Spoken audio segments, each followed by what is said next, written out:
Takže otázka je takáto. Zinscenoval si Viktor Orbán svoju porážku? Pretože vidíte, čo sa deje v Maďarsku, že nakoniec Maďarsko sa nebude odpájať od ropy v Rusku, Maďarsko nebude podporovať pôžičku Ukrajiny na Ukrajinu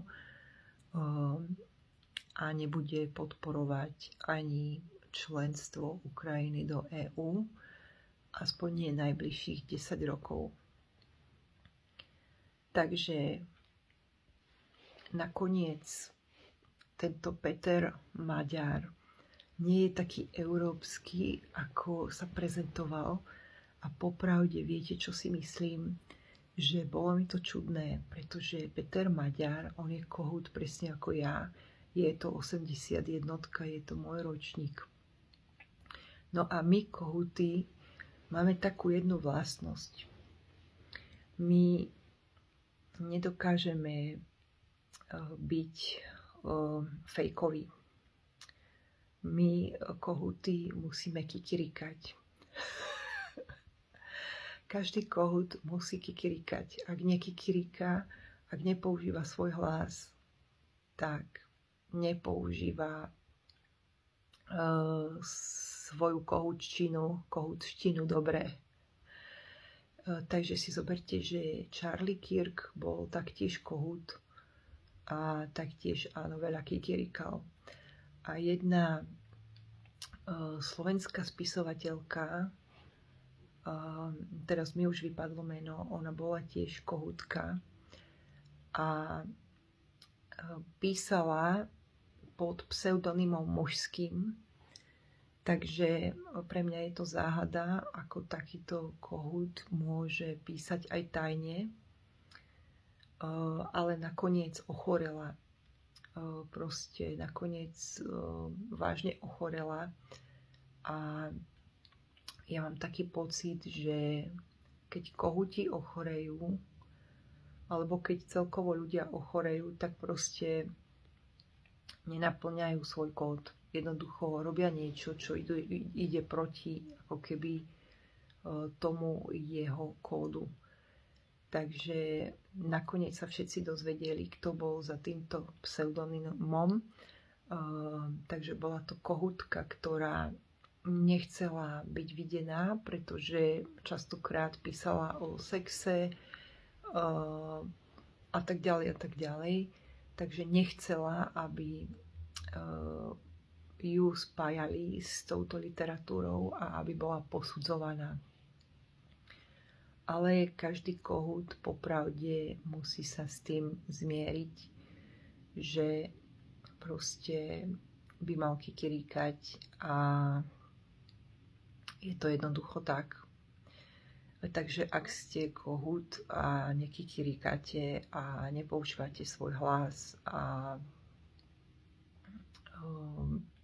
skrývate sa a utajujete veci, píšete pod anonymným nejakým nikom niekde na blogu články, tak nenaplňate vlastne ten kohútsky kód. No a Peter Maďar on je narodený 16. Takže on je dostatočne inteligentný. Sedmičky sú niekedy najviac osamelejšie čísla, pretože tie sedmičky, oni veľa tvoria v hlave,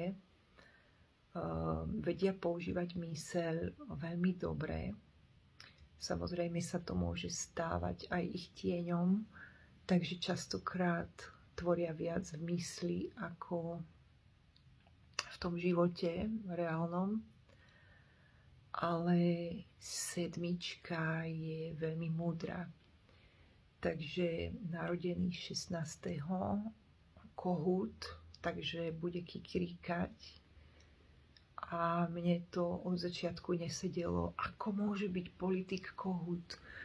Veď to proste to musí byť niekto, kto hovorí pravdu, kto kikiríka. Takže prešlo pár dní a vidíme, že Peter Maďar nie je taký presne, ako sa zdal byť. Takže zinscenoval si Viktor Orbán takýto odchod a jednoducho sedí niekde v klídku a pije si kávičku a smeje sa a má pokoj, pretože nemusí už mať takúto zodpovednosť. Toto sú moje otázky. A Viktor Orbán je zajac. Je to zajac, ktorý má vyvinuté dobré stratégie. Takže áno, takže Viktor Orbán neodchádza s prehrou, neodchádza, nepodáva rezignáciu, nepodáva demisiu ani nič také.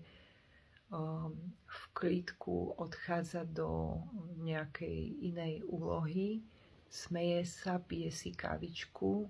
Maďarsko ale ďalej nepodporí Ukrajinu, aspoň nie na teraz. Ani nebude môcť hlasovať za pôžičku, čo sa týka peňazí na Ukrajinu. Je to tak diplomatickejšie povedané, ale v podstate je to nie. A ani vlastne naďalej bude odoberať plyn od Ruska, pretože Peter Maďar povedal, že musíme byť pragmatickí a musíme ísť čisto na to ohľadne financií. Takže toto sú veľmi dobré ťahy. Čo ak sa Viktor Orbán dohodol s Petrom Maďarom, že mu iba predá svoju funkciu, predá mu svoje skúsenosti a jednoducho sa stiahol do úzadia. Navonok to vyzerá, že sú protivníci, ale vlastne nie sú. To by bol aký geniálny človek.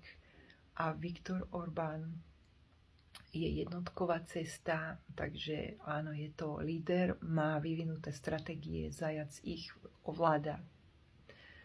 Zajace vedia narábať s diplomáciou, takže áno, Viktor Orbán neodchádza proste s dlhým nosom, ako sa to prezentuje. On pije niekde kávičku v kľude a smeje sa, aký urobil mat, podľa mňa. Takže áno, proste všetko sedí, numerologicky to sedí.